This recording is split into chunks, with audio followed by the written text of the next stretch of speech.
de l'écosystème, avec des acteurs de l'écosystème déjà présents qui portent l'innovation, qui portent les startups. Et donc, le rôle de French Tech, c'est vraiment d'être ce liant entre l'ensemble de ces acteurs, qu'ils soient publics, encore une fois, ou privés.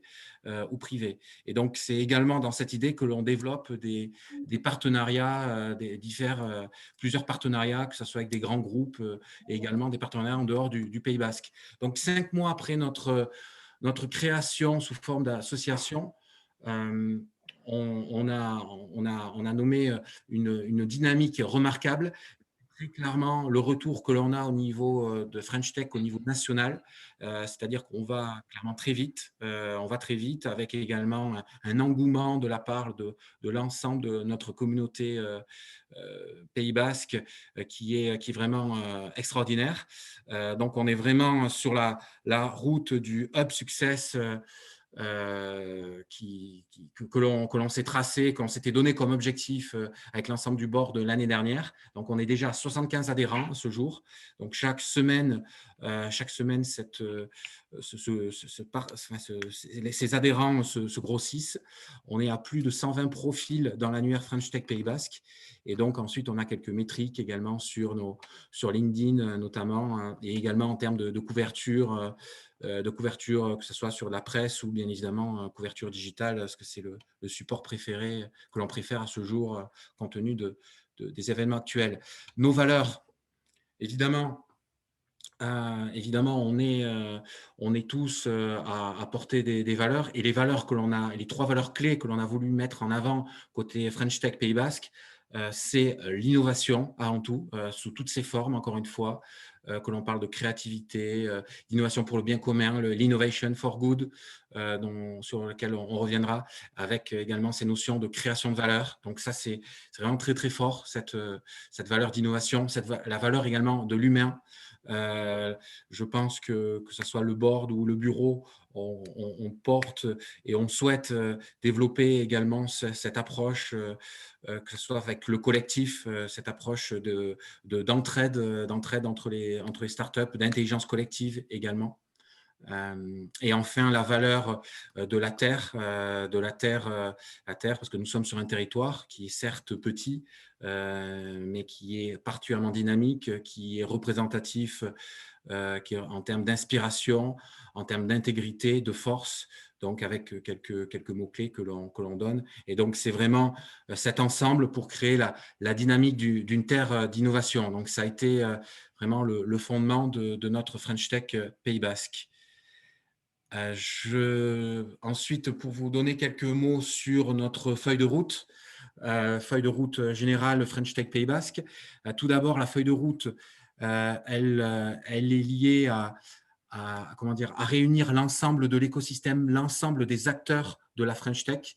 Et donc, c'est pour cela que premier rôle dans lequel on s'est lancé dès le mois d'octobre, c'est la création de l'annuaire French Tech Pays Basque. Ensuite, un rôle également que l'on a sur le partenariat, sur l'ensemble des partenariats et la labellisation d'événements qui sont donc labellisés maintenant French Tech sur notre territoire. Donc, ça fait partie du second rôle. Et enfin, dans le programme, dans notre feuille de route, les 2 actions clés qui sont vraiment dédiées aux adhérents, c'est le collectif et également tout le volet rayonnement facilitateur, que ce soit sur du national avec d'autres que ce soit avec d'autres French Tech, que ce soit avec des organismes privés ou publics qui sont acteurs au niveau national de la French Tech, donc de faciliter ces échanges, et bien évidemment l'international. Donc le collectif, c'est vraiment, ça a été une particularité que l'on a souhaité lancer, et c'est donc vraiment l'objet de ce kick-off aujourd'hui, de vous le présenter, de vous présenter également ces différentes étapes sur l'ensemble de l'année. Donc, différentes étapes qui ont commencé il y a déjà quelques semaines avec un diagnostic que l'on a réalisé auprès des entreprises innovantes du Pays Basque. pour analyser un petit peu les besoins, les attentes également que chaque entreprise a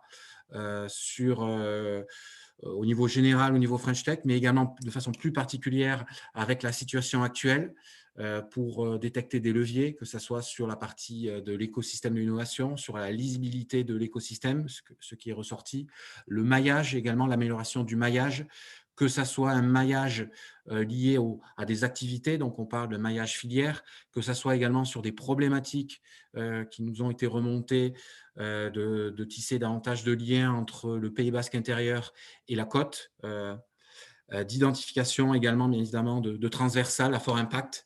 Typiquement, c'est Innovation for Good, cette thématique transversale que l'on va pousser, que l'on va développer tout au long de ces prochains mois. Également, un besoin de visibilité et d'améliorer cette attractivité dans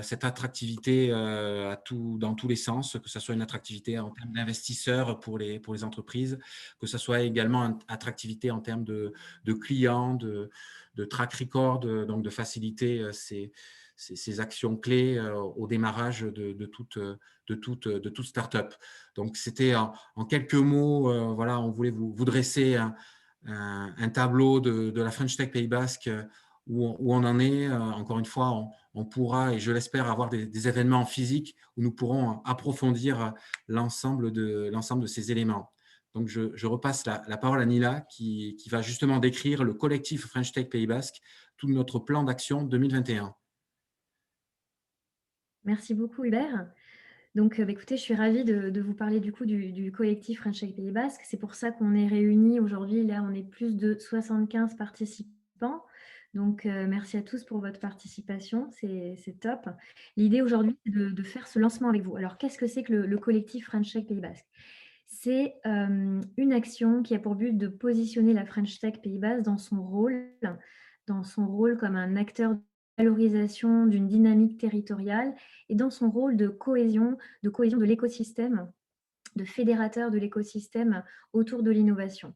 Alors comment? Eh bien, cette action, elle s'articule autour d'un networking qui est innovant, grâce à une démarche d'intelligence collective sur des thématiques qui sont transversales, fédératrices, interfilières, donc sur lesquelles on va pouvoir partager des enjeux communs et bien sûr avec un fort impact économique, écologique et social. Ça, c'est vraiment un parti pris de la French Tech Pays Basque. Donc concrètement, qu'est-ce que c'est que ce collectif? Eh bien, c'est un groupe d'adhérents qui vont avoir envie de s'impliquer dans une dynamique d'innovation collaborative pour créer ensemble en fait des projets autour de ces thématiques que l'on pourra défendre nous aussi après, notamment près du ministère.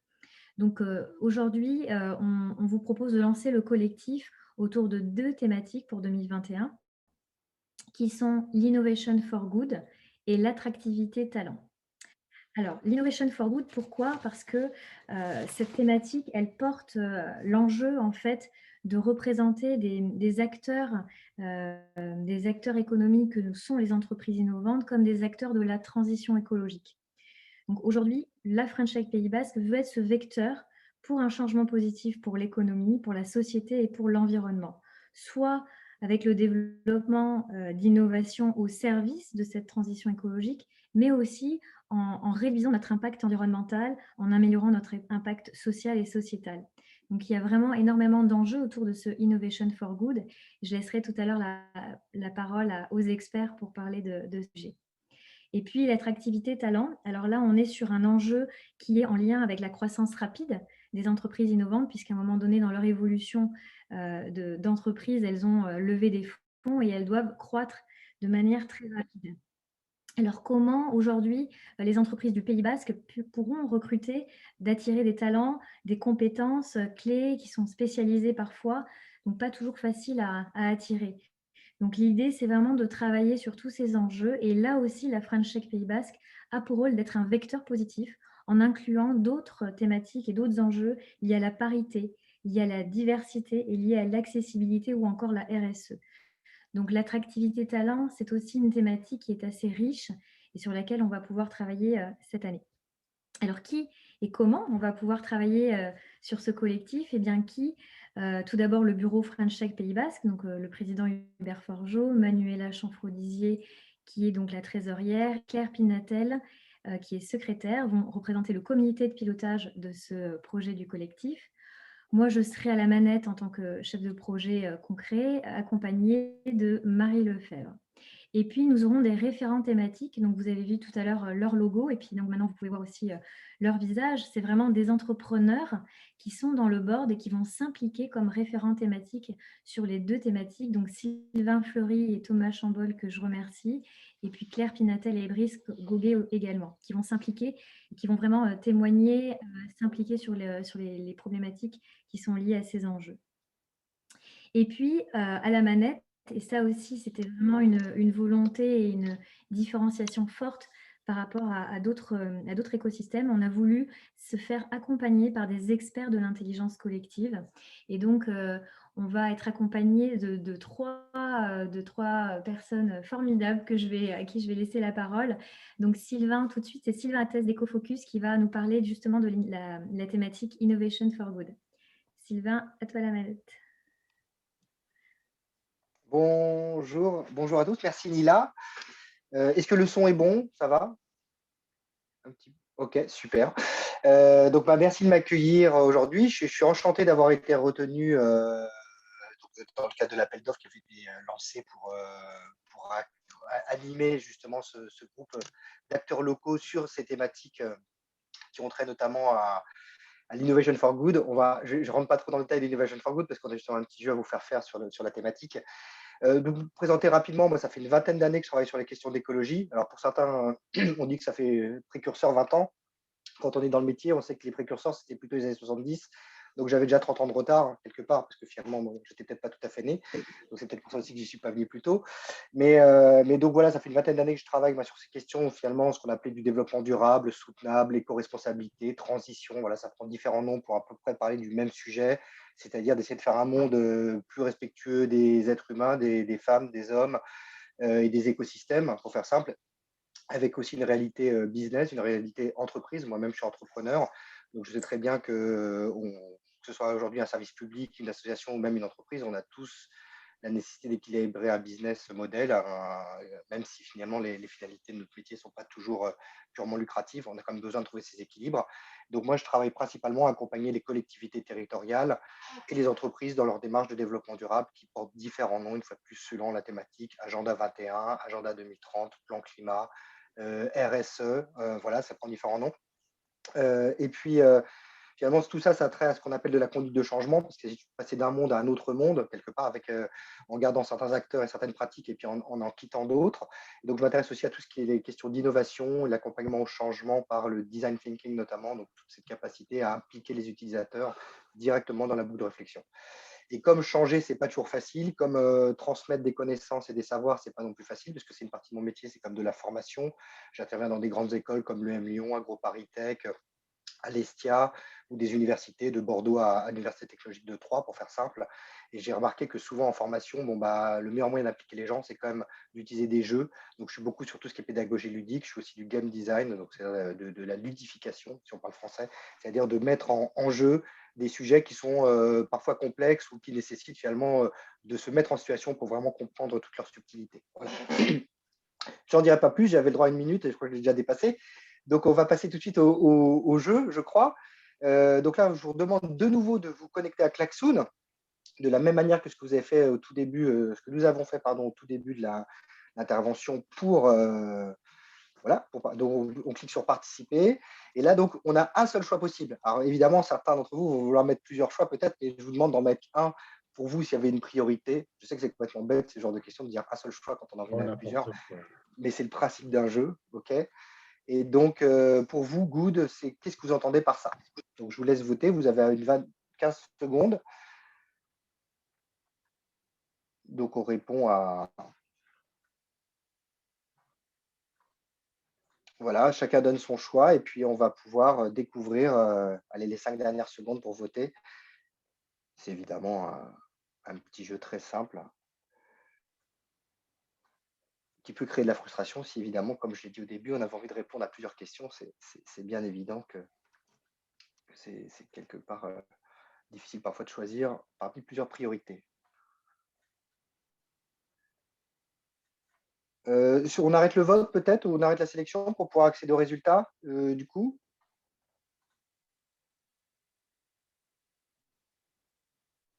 Alors, merci d'avoir patienté. Pour l'instant, je vois sur mon application, je n'ai pas encore les résultats. Ah bah voilà, super. Merci Nila pour partager ça. Donc on voit quoi? Bah, il y a trois grandes tendances qui ressortent. Bon pour l'humanité, les hommes et les femmes et leur progéniture, pour faire simple. Bon pour les générations futures, donc plutôt leur progéniture. Et bon pour la planète également, entre parties. Il semblerait que bon pour mon entreprise, finalement, bah, 2%, c'est à croire que si mon entreprise ne va pas bien, finalement, ça n'a pas d'impact sur l'humanité ou les générations futures ou la planète, je ne sais pas. En fait, tout ça, c'est assez lié. Donc, ce qui est intéressant, c'est de voir justement que finalement, les entreprises, parmi d'autres acteurs que sont les collectivités territoriales, que sont les associations ou peut-être les citoyens lambda à leur échelle, ont aussi un rôle à jouer. Et l'enjeu, c'est peut-être justement de montrer qu'on peut concilier les trois. Trop souvent, on a opposé ces notions d'économie avec écologie. On a tous entendu parler de gens qui parlaient d'écologie punitive ou du fait qu'il ne fallait pas qu'intégrer de l'éco-responsabilité, c'est finalement intégrer des contraintes et l'économie n'aime pas la contrainte. Et ben, quelque part, c'est vrai d'une certaine façon. C'est vrai que quand on met des contraintes, ça nous oblige à sortir un peu les doigts et penser différemment, mais c'est aussi par les contraintes qu'on invente. Il y a une phrase qui dit que seule l'insuffisance est productive. Donc, à partir du moment où il manque quelque chose, comme dit la nature a horreur du vide, et bien finalement, les entreprises, elles sont aussi capables de combler ce vide quand il y a quelque chose qui manque, que ce soit un service pour donner des repas aux gens, un service pour mettre des personnes en relation, un service pour valoriser des déchets, pour valoriser des compétences. Et ben, il y a des gens qui vont créer des choses pour les rendre possibles là où il y avait quelque part un vide. Donc, quand on parle d'innovation for good, finalement, c'est à la fois sur la planète et ses habitants. Et finalement, les activités économiques, c'est finalement une façon pour les habitants d'interagir entre eux, une des façons, parce qu'il y a X façons de le faire. Donc, tout ça, c'est très en lien. C'est tout ce qu'on entend par le penser global. Quand on pense global, finalement, on se doute bien qu'aujourd'hui, il faut penser à la fois à l'environnement dans lequel on évolue. Il n'y a pas une seule activité économique qui ne dépende pas des ressources, soit les secteurs primaires, secondaires et tertiaires. On a tous besoin de ressources. Même dans le tertiaire où on a des services, on utilise tous des ordinateurs, même s'il y a une pomme dessus, ça ne pousse pas dans les arbres. Voilà. Donc, on a bien besoin de matériaux extraits des sous-sols pour faire fonctionner nos ordinateurs. Dans l'agriculture ou dans le BTP ou l'industrie, on doute bien qu'il faut des matières premières. On a tous besoin de social, de relations humaines, d'éducation, de savoir-vivre pour pouvoir coopérer et travailler ensemble. Et puis, on a besoin d'une économie qui permette aux gens justement de se réaliser, investir, prendre des risques, intégrer les gens, compenser l'inégalité des chances qu'on peut avoir au départ avec les capacités justement, même si je n'ai pas fait d'études, même si je viens d'un secteur où, entre guillemets, j'ai moins de chances qu'autrui, finalement, si j'ai une idée, si je l'amène au bout, finalement, je peux peut-être réaliser moi aussi mon rêve de monter quelque chose qui a du sens et qui a de la valeur. Donc finalement, quand on travaille Innovation for Good, c'est-à-dire travailler sur ces trois champs, les questions de la planète, l'environnement, des ressources, en gros, à la biodiversité en passant par les enjeux climatiques. Sur les enjeux sociaux, on voit bien que c'est toutes ces questions d'égalité femmes-hommes, de solidarité, de culture, de management, finalement, on pourrait dire aussi c'est ça, quand on parle d'entreprise, on parle de management. Est-ce qu'on a un mode de management qui est plutôt participatif, bienveillant, qui inclut les gens, ou on est sur une forme avec des modes d'organisation qui sont plutôt horizontaux que verticaux? Voilà, donc tout ça, ça se pose comme question finalement. Et puis sur l'économie, finalement, si j'ai une économie qui consomme énormément de ressources, qui génère énormément de déchets et qui est très gourmande en énergie, si demain les ressources s'amenuisent, qu'on taxe les déchets, que l'énergie se multiplie par 3 en termes de prix, je vois bien que je ne vais pas pouvoir faire fonctionner mon activité très longtemps. Voilà. Donc c'est toutes ces questions-là qu'on va essayer de poser. Qu'on va essayer de poser ensemble dans le cadre de ce Innovation for Good. Donc là, Nila me presse, et elle a bien raison, parce que je peux être vite bavard, pour présenter donc, le planning qu'on a prévu jusqu'à… Alors, ça ne s'arrête pas le 9 octobre, et puis hop, on se dit au revoir et on ne se voit plus jamais. C'est une étape avant la suite. Donc, ça commence aujourd'hui avec cette présentation de ce qu'est Innovation for Good, présentation des uns des autres. Je suis désolé, on n'a pas le temps de se rencontrer tous concrètement, mais on aura le temps de le faire. Nous, on a fait déjà circuler un questionnaire, donc un questionnaire qui pourra vous être renvoyé par Nila, par email, pour le lien, pour pouvoir le compléter si vous ne l'avez pas encore fait. C'est intéressant. C'est sur vos pratiques et la prise en compte de ces questions finalement de durabilité dans votre entreprise. Certains l'ont déjà mis au cœur, c'est même leur ADN. D'autres ont bien compris qu'il y a un enjeu, mais ils ne savent pas s'en saisir ou comment le faire demain, tout de suite. Donc, c'est ça aussi l'idée, comprendre comment chacun va pouvoir s'en saisir. Après, on a prévu différents temps, des temps de rencontre qui vont être en présentiel. Quand on dit présentiel aujourd'hui, on sent tous le plaisir de se retrouver, donc c'est super. Donc, on a un premier atelier qui aura lieu le 18 mars qui va se tenir au conseil départemental de Bayonne, donc à côté d'ici, où l'objectif en fait de cet atelier, ça va être de se connaître. Donc il y aura une animation qui permettra de savoir qui est là et qui fait quoi finalement, de partager le diagnostic que nous on aura réussi à faire grâce au questionnaire qui vous aura été envoyé, donc le diagnostic sur vos pratiques justement autour de ces questions d'innovation for good. Voilà. De ce diagnostic, nous on a identifié un certain nombre d'enjeux, un certain nombre de sujets à prendre en considération qui sont importants pour les entrepreneurs. Et donc, en gros, on va dire une dizaine d'enjeux. L'objectif de cette première réunion, ça va être d'en sélectionner 3 à 4, donc d'aller converger vers 3 à 4 enjeux clés pour tous. Voilà. Et on commence à creuser ce qu'on entend derrière ces enjeux de façon un peu plus concrète et opérationnelle, avec un format en intelligence collective qu'on appelle un Work Café, qui permet de faire de l'animation grand groupe, où chacun va pouvoir commencer à proposer des solutions pour essayer de prendre en considération ce sujet. Voilà. Nous, après, entre-temps, il y a un deuxième atelier qui est prévu en mai. Entre-temps, il y avait une des questions qui vous étaient posées qui était qu'est-ce qu'on serait prêt à donner et recevoir dans le cadre d'un collectif autour du sujet de l'innovation for good. Donc, nous, en fait, on va demander de creuser davantage ce que vous êtes prêt à donner et ce que vous êtes prêt à recevoir, voilà, pour qu'on puisse avoir finalement un catalogue de ressources à disposition qu'on peut directement utiliser localement. C'est intéressant parce que l'économie collaborative, c'est quand même une des formes d'économie de demain.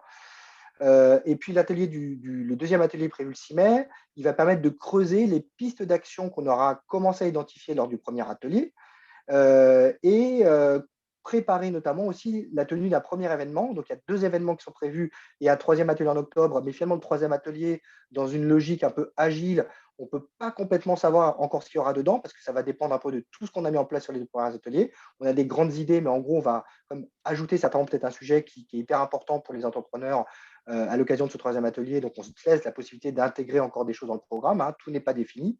On s'adapte avec stratégie, quoi, on va dire. Et sur ces 2 événements, en gros, la différence entre l'événement 1 et l'événement 2, donc il faut savoir que c'est des événements qui vont permettre de pouvoir valoriser finalement ce que je fais moi dans mon entreprise en termes d'innovation pour la planète, pour faire simple, pour l'humanité, pour la planète. Et donc, le premier événement est plutôt à direction B2B, hein, business. On s'adresse à finalement d'autres entrepreneurs, éventuellement les élus du territoire, dans le cadre d'une réunion qui est un peu fermée. Voilà. Et le deuxième événement est au contraire lui beaucoup plus grand public, où l'idée c'est de faire connaître au plus grand nombre finalement quel est l'intérêt de ce que j'ai pu développer moi dans mon entreprise pour le territoire. Donc c'est pour ça qu'il y en a une qui s'appelle plutôt Mon innovation, mon impact, et l'autre Mon innovation, mon territoire, sachant que mon impact peut être bien évidemment positif sur le territoire, comme ça a pu déjà être dit dans le cadre des questionnaires qui vous avaient été fait circuler. Voilà. Parallèlement à ça, on mène différentes choses, comme une cartographie des acteurs pour comprendre qui fait quoi dans quel domaine, quels sont les acteurs qui sont dans le champ du social, les champs de l'environnement, le champ de l'économie, de nouvelles formes économiques, collaboratives, circulaires, et ainsi de suite. Et donc, tout ça, ça va nous permettre de mieux savoir qui fait quoi sur ce territoire-là, dans la logique toujours de faire un territoire qui est finalement résilient, qui est capable de s'adapter à ce monde qui change, qu'on le veuille ou non. Le monde change et comme disait Darwin, l'intelligence et l'adaptation, nous, on va essayer de mobiliser les intelligences pour s'adapter à ce monde qui change. Voilà. Donc, voilà, j'ai résumé en 10 minutes, en gros, ce qu'on va faire en plusieurs mois. Évidemment, j'ai amputé plein de choses, donc je suis désolé si certains points ne sont pas clairs. J'invite vraiment tous les membres, les adhérents de la French Tech à nous rejoindre pour le premier atelier du 18 mars. Je pense que Nila vous le redira, mais voilà, donc ça c'est vraiment important. On va passer un bon moment. Et donc, je vais donner tout de suite la parole à Sandrine qui va nous présenter Attractivité et talent, qui est finalement en lien direct avec ce qu'on vient de voir à l'instant. Et merci beaucoup.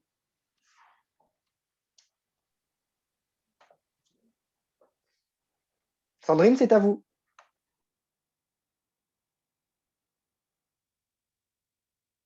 On ne t'entend pas, Sandrine.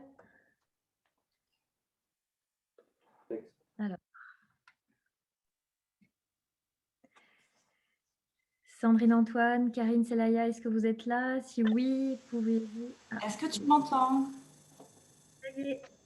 C'est mieux? Ouais, nickel. Merci Sylvain pour ta présentation. Merci Nila, merci Hubert pour cette introduction.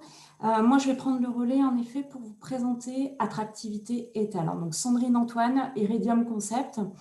C'est une structure qui vise à accompagner les directions, les équipes, à gérer leur transition notamment pour aller vers de nouvelles formes d'organisation en alliant performance économique et impact sociétal positif. On va redire ce qu'on a déjà dit. Vous avez devant les yeux finalement notre carte d'identité, puisque nous sommes un binôme, Karine que vous avez à côté de moi et moi-même. Moi, j'interviens plus particulièrement sur tout ce qui est facilitation auprès des TPE, PME, innovation managériale, en agilité, via de la formation, via des réunions d'intelligence collective, voire même des séminaires d'entreprise. Et Karine est plus spécialisée dans tout ce qui est coaching individuel et collectif. Rapidement, nos valeurs, solidarité et innovation éthique, équité. Nos forces, stimuler, sublimer, optimiser, partager. Et on l'espère, on aimerait toujours dans la bonne humeur.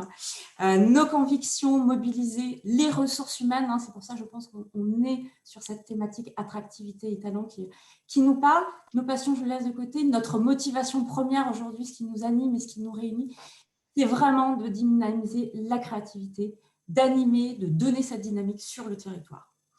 Donc, le plus, notre plus, c'est qu'on est assez atypique, en tout cas dans nos activités, on se fait du crossfit et du muay thai. Ça, vous le découvrirez quand on se verra. Je te laisse passer à la suite. Alors, juste peut-être pour notre rencontre, on travaille à deux, on travaille au collectif. C'est deux chemins différents. Une rencontre, deux femmes chefs d'entreprise.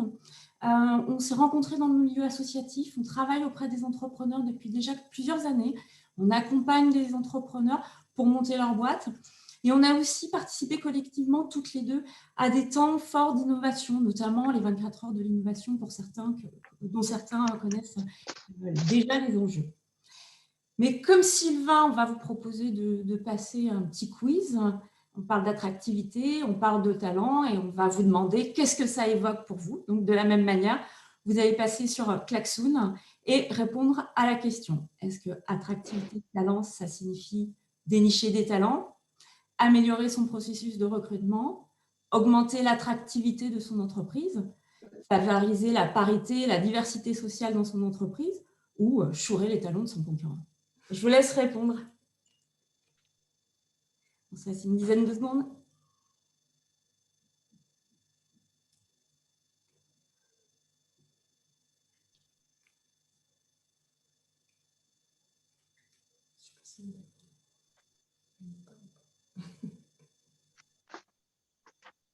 Est-ce que c'est bon, Nila?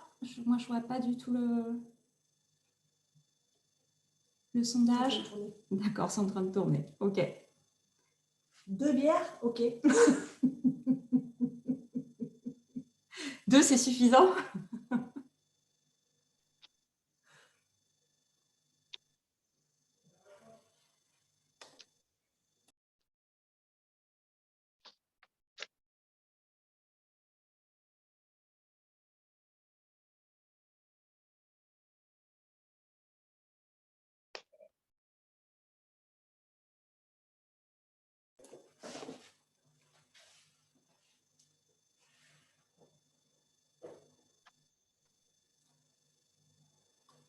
Je regarde, est-ce que c'est bon? Ah, super. Alors, pour 42, c'est comment dénicher des talents et... On n'a plus l'écran. On n'a plus l'écran. Et comment...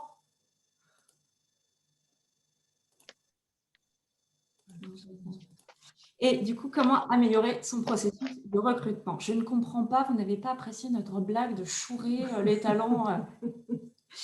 Alors, en effet, sur la problématique liée à l'attractivité et talent, ah, si on a la suite, comment augmenter l'attractivité de mon entreprise pour 56? Comment favoriser la parité et la diversité pour 16%? Et si on a des petits blagueurs quand même qui ont voulu chourer les talents des petits copains. Alors, en effet, sur cette thématique, vous l'avez bien précisé dans le sondage, il y a plusieurs éléments et plusieurs enjeux qui ont été identifiés. On va le voir sur le diaporama et notamment sur le nuage des mots qu'on vous présente. La première problématique, en tout cas le sujet qui est précisé, qui ressort de manière assez importante, c'est comment trouver la bonne personne. Trouver la bonne personne, ça comprend quoi? Ça comprend comment on l'attire, comment on l'identifie, c'est savoir où chercher, où l'identifier, savoir aussi comment la trouver, comment rendre sa propre entreprise attractive. Et finalement, une fois qu'on a fait tout ça, savoir comment la financer. Dis-moi, pour le cassoulet, la sauce tomate, elle va arriver ou... La sauce tomate. La sauce tomate. Et après les bières, c'est la sauce tomate qui arrive. Super. Il n'a pas coupé le micro. Donc, on a vu sur l'attractivité, on parle également d'attirer les talents. L'enjeu, il n'est pas si simple que ça finalement, puisque on est des structures, vous êtes des structures en plein développement, et l'idée d'attirer des talents qui sont à Paris, à Lyon, à Bordeaux, qui sont spécialisés, comme le disait Nia tout à l'heure, qui ont des postes stables, c'est une difficulté. Comment les attirer et comment les fidéliser? Ça comprend aussi tout l'aspect diversité au sens très très large. L'intégration, l'intergénération, les femmes, les profils atypiques. On sait qu'il y a des reconversions. Est-ce que ces profils atypiques peuvent entrer dans des champs de recherche? Donc, c'est tous ces champs-là qui sont à prendre en compte. Ça peut concerner les entreprises qui recrutent, mais ça aussi concerne les entreprises qui sont sur du développement. Peut-être que d'ici quelques mois, quelques années, en tout cas je l'espère pour vous, vous allez devoir recruter. Donc, c'est des questions à se poser en amont. Finalement, et si je devais résumer, c'est tout ça, attractivité et talent, c'est comment, pour mon développement, pour mon futur développement, j'attire des talents. En termes, je vois que Nila me presse aussi, en termes de cadrage au niveau du planning, nous sommes aujourd'hui au kick-off. De la même manière, Sylvain a déjà présenté pour sa partie, je vais être assez rapide pour la mienne puisqu'on a les mêmes jalons approximativement. Nous aussi, on va être dans une étape de diagnostic dans un premier temps. Diagnostic donc par questionnaire, vous allez le recevoir dans les heures qui arrivent, notamment pour identifier toutes ces difficultés qu'on a pu aborder, qu'on a pu évoquer ensemble. Une fois cette partie diagnostic faite, questionnaire rempli, on lancera le premier atelier le 1er avril. Non, ce n'est pas une blague, ce n'est pas un poisson d'avril, et on abordera les mêmes sujets que sur Innovation for Good, savoir, cohésion, se connaître. On va partager le diagnostic. Sortir 3 à 4 enjeux clés qui vont être intéressants à traiter pour le futur. Et pareil, en phase d'idéation, intelligence collective, renforcer ces enjeux, les développer un peu plus. On va avoir ensuite un deuxième atelier où on va partir de ces enjeux clés pour co-construire des actions, des plans d'action par rapport à ces sujets-là. Et puis aussi préparer un événement, ce qui va avoir lieu au 16 septembre. En parallèle, on aura tout un travail de diagnostic qui va continuer, toute une cartographie des acteurs, et puis un bilan fin de l'année en novembre. Tout ça étant malléable, comme l'expliquait Sylvain, je ne renforce pas ce qui a déjà été dit, et adaptable par rapport à ce qui va se passer, par rapport à son contenu et la dynamique du groupe, bien sûr, puisque c'est vous, en tant que groupe, qui allez structurer cette dynamique. Voilà pour ma part. Mila, je te laisse reprendre, ou Karine compléter si tu as besoin. Oui, on vous invite absolument à remplir le questionnaire, même si vous ne participez pas aux ateliers. C'est très important qu'on ait votre vision la plus pragmatique, la plus réaliste du terrain. Merci. Merci. Merci beaucoup les filles. Merci à tous et puis merci aux adhérents. Donc il nous semblait très important de vous expliquer en fait dans la dynamique du lancement de la French Tech et du coup de cette action qui est le collectif French Tech Pays Basque, qui ne peut finalement se faire aujourd'hui que grâce à votre aide, à votre soutien et également à l'aide des bienfaiteurs qui se sont du coup impliqués dès le début. Du coup, je vais laisser la parole à Manuela Chanfrodizier, trésorière de l'association French Tech Pays Basque, qui va nous parler des 2 premiers partenaires et puis on va passer la main ensuite aux autres. Très rapidement du coup, puisqu'on a un tout petit 2 minutes de retard. 5 minutes. Je me dépêche, je fais très vite, Nila. J'en profite pour remercier au nom du board et du bureau de la French Tech nos membres bienfaiteurs qui vont nous permettre de développer et d'aller bien au-delà encore de nos ambitions, puisque pour se développer, vous le savez tous, il faut des moyens. Il s'agit notamment des Pyrénées-Atlantiques, du département des Pyrénées-Atlantiques, pardon, qui soutient la French Tech et toute la démarche dans le cadre de son programme Territoire d'innovation. Je peux laisser la main si quelqu'un souhaite parler au nom du conseil départemental. Non? Bon, alors je continue. Ensuite, vous le savez, nous avons été lauréats, enfin la French Tech a été lauréate du Community Fund, puisque la French Tech s'inscrit dans le cadre du ministère de l'économie et des finances qui porte l'association et la volonté sous notre président de la République qui était alors au ministère des Finances, qui a créé la French Tech pour porter l'innovation et les entreprises innovantes et start-up françaises. Et à ce titre, on fait partie d'une communauté de plus de 99 communautés en France et dans le monde. L'année dernière, seuls 50% des communautés French Tech qui ont candidaté pour être lauréates ont été nominées. Et le Pays Basque en a fait partie, donc félicitations à tous pour cette très belle dynamique, ce qui fait qu'aujourd'hui, on a une dotation conséquente qui nous permet d'animer la French Tech et notamment d'avoir Nila qui puisse y consacrer une grande partie de son temps.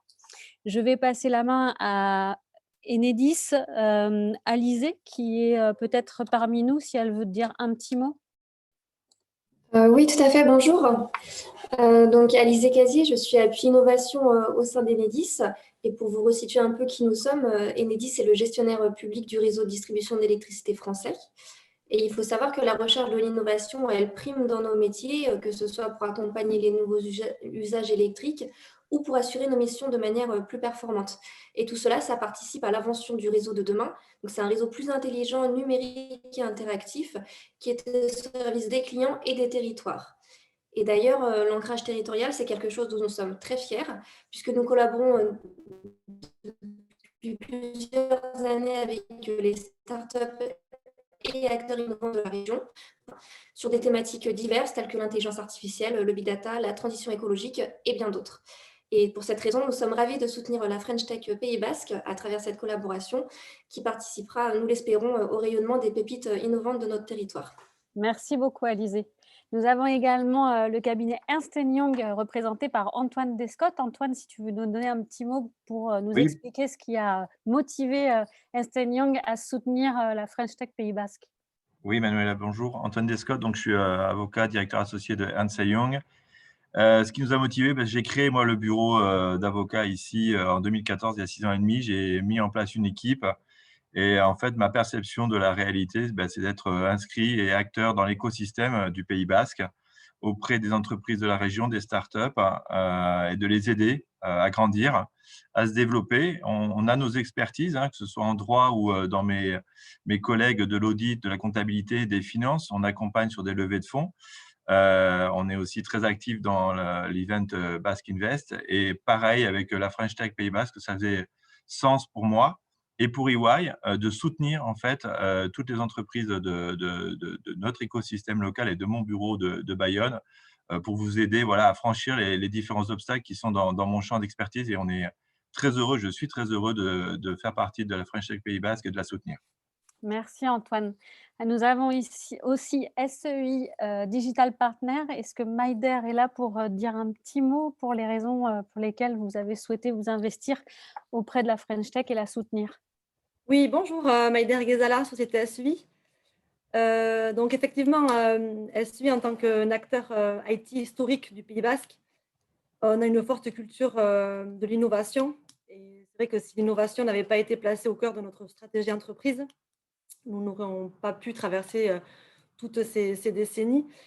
Et donc, devenir membre bienfaiteur et soutenir le lancement du collectif French Tech Pays Basque nous est apparu vraiment comme une évidence. Et nous, ce que nous souhaitons vraiment, c'est de pouvoir partager et faire bénéficier notre expérience autour de l'innovation à des structures plus jeunes pour les aider à se développer. Merci Maïder. Il y a également Bertrand de SEO Presse. Bertrand, est-ce que tu souhaites nous donner un petit mot sur ton soutien à la French Tech Pays Basque? Alors, c'est Benjamin. Oh, pardon, je suis désolée. Benjamin, et toutes mes excuses.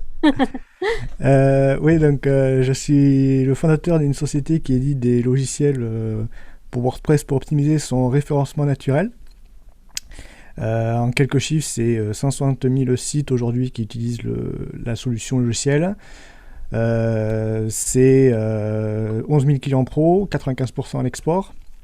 Et donc voilà, moi je suis une startup qui a 2 ans d'existence, donc je suis très content de faire partie de la French Tech parce que je pense qu'elle pourra apporter beaucoup en partageant et, à tous ceux qui veulent monter une entreprise. Et je pense que c'est bien d'être un peu dans un groupe pour que chacun puisse apporter sa pierre à l'édifice. Donc c'est naturellement que j'ai voulu m'impliquer un petit peu plus en tant que bienfaiteur. Voilà. Ouais, bienvenue et merci.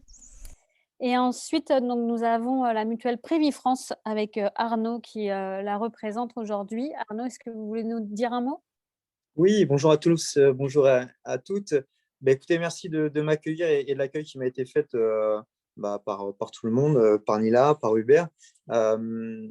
Effectivement, dans l'ADN de la mutuelle Prévifrance, c'est d'accompagner aujourd'hui, hier et aujourd'hui et demain, les entreprises innovantes. On le fait depuis un certain nombre d'années maintenant. On travaille déjà avec certaines structures qui travaillent avec vous et que je vois autour non pas de la table, mais autour de l'écran. Eurosima, l'Estia, qu'on accompagne aujourd'hui également. Donc, il semblait logique de continuer le process et d'intégrer votre structure pour justement accompagner, vous conseiller, apporter aussi une vision sur l'ensemble des obligations que l'État peut nous mettre un petit peu, les différents bâtons qu'on a dans les roues sur ce marasme de règles et d'obligations qu'on peut avoir. Donc, on est là pour essayer d'apporter un peu plus de ludique et puis d'apporter cette vision d'accompagnement et surtout d'accompagner les entreprises innovantes de votre structure. Et c'est la politique de l'entreprise aujourd'hui depuis un certain nombre d'années. Très bien. Encore merci à tous. Sans vous, la French Tech ne rayonnerait pas autant et bienvenue parmi nous. Merci à tous, merci Manuela. Alors j'en profite du coup pour remercier aussi Alice qui est là avec nous et qui est la facilitatrice graphique et puis numérique du coup pour la French Tech, qui nous aide beaucoup et qui va s'investir plus particulièrement avec Sylvain sur la thématique Innovation for Good. Alice, je te laisse. Merci Nila. Oui, bonjour à tous. Donc, on est dans la même pièce, d'où les effets de. Ravie d'être avec vous, ravie d'embarquer aussi la French Tech à bord. Les compétences que je peux apporter, c'est tout ce qui est formation, tout ce qui est pratique agile, conduite au changement, intelligence collective. Je suis facilitatrice, je fais partie d'un groupe de facilitateurs où on se lance un petit peu à l'écriture, toujours dans des intentions de transmission et de partage. Je vous ai mis, si ça vous intéresse, on a écrit 2 petits e-books d'une centaine de pages sur comment faire des icebreakers en ligne, en présentiel, quand vous avez une communauté de pratique. On les utilise pourquoi? Pour tout ce qui est design thinking, créativité, booster d'équipe, team building, rétrospective agile. Et puis, on a un deuxième petit e-book, toujours pareil dans le cadre du collectif, sur lequel on fait comment on fait une session de clôture. Ça tombe bien, on arrive dans la clôture, donc je ne vais pas trop m'étendre. Venez me voir si vous avez envie d'en savoir un petit peu plus. Vous me trouverez au niveau de l'association Agile Pays Basque et aussi au Meetup Boostons nos pratiques agiles pour si vous avez envie d'aller plus loin et puis de mettre en musique un petit peu toutes ces nouvelles pratiques qu'on utilise dans le cadre de la French Tech ou des entreprises. Voilà, c'est le mot de la fin. Alors, je reprends le son. Hop. On va vous demander de revenir sur Klaxoon pour le mot de la fin Et ça va être vraiment notre conclusion. Si vous pouvez sur Klaxoon nous mettre un mot dans la nouvelle activité qui va s'ouvrir à vous, le mot justement que vous inspire toute cette réunion et toute cette dynamique French Tech Pays Basque, et je laisse le mot de la fin à Hubert. Merci à tous. Juste pour vous redire, pour assister à tous les ateliers, donc que ce soit sur Innovation for Good ou Attractivité Talent, ces animations et toute cette dynamique de réunion, elle est réservée aux adhérents. Donc, on demande à tous nos adhérents de s'inscrire sur les liens que je vais renvoyer cet après-midi pour justement pouvoir s'inscrire à ces ateliers et à cette dynamique d'intelligence collective et collaborative. Merci beaucoup à tous et à très, très vite. Donc, on vous laisse le mot de la fin. Et il y a un mur de mots qui va apparaître. Et du coup, je vais laisser la main à Hubert. En quelques mots, parce que ça fait partie également des engagements French Tech Pays Basque, c'est quand on donne des horaires, on fait le maximum pour les respecter. Donc, on est tous particulièrement occupés. Donc, en quelques mots pour conclure, c'est que maintenant, le collectif est parti, le collectif d'école. Donc, on souhaite inscrire toutes les entreprises dans un monde qui change. Et donc, pour inscrire dans ce monde qui change, c'est accompagner également, inspirer les entreprises sur la thématique des talents, sur Innovation for Good, avec des experts, avec également des paroles d'élus que l'on prévoit, des paroles également d'industriels ou d'acteurs d'autres startups. Donc, on a tout un programme que l'on vous réserve donc, sur 2021. Donc, on compte sur vous. On compte sur vous, donc, d'une part, pour s'inscrire dans la démarche, comme l'indiquait Nila, d'être membre French Tech Pays Basque. C'est la condition qu'on vous demande. Et ensuite, de s'accompagner ensemble, de grandir ensemble tout au long de cette année sur ces thématiques fabuleuses et qui plus est d'actualité pour nos entreprises, pour nos organisations, les faire grandir encore une fois avec toute l'agilité nécessaire dans ces moments qui somme toute sont très compliqués, et donc avec toute l'empathie également que l'on souhaite vous apporter. Évidemment, on souhaite nous retrouver tous autour d'un moment très convivial que l'on espère juste avant cet été. Voilà le mot de la fin. Donc encore une fois, merci, un grand merci au nom de toute l'équipe.